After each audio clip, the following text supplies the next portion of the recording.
শেখ হাসিনার সরকার বাংলাদেশে একটি ইসলাম বিরোধী সরকার ছিল বলে মন্তব্য করেছেন বিএনপির জাতীয় নির্বাহী কমিটির সাবেক তথ্য ও গবেষণা বিষয়ক সম্পাদক মোহাম্মদ রেজাবুদ্দৌলা চৌধুরী। বৃহস্পতিবার রাতে জামালপুরের মাদারগঞ্জে এক ইসলামী মহাসম্মেলনে প্রধান অতিথির বক্তব্যে তিনি এই মন্তব্য করেন। ইসলামী মহাসম্মেলনে রেজাবুদ্দৌলা চৌধুরী আরও বলেন, শেখ হাসিনার সরকার ভারতের তাবেদারি করে আমাদের মূল্যবোধ, বিশ্বাস ও আকীদাকে ধ্বংস করেছে। রূপালী ব্যাংক জামালপুরের ইসলামপুর শাখার ব্যবস্থাপক মোহাম্মদ মাসুদ রানার সভাপতিত্বে এতে ধর্মীয় বয়ান পেশ করেন হাফেজ মাওলানা মোহাম্মদ শামসুল হক শাহীন ও হযরত মাওলানা মোহাম্মদ মমতাজ উদ্দিন। ধর্মীয় এ আয়োজনে স্থানীয় শত শত ধর্মপ্রাণ মুসল্লি অংশগ্রহণ করেন।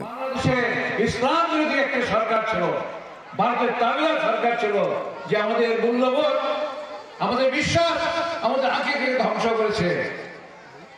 আপনারা জানেন যে বেগম খালেদা জিয়াকে 10 বছর আগে এক কাপড়ে তার ঘর থেকে, স্বামীর সংসার থেকে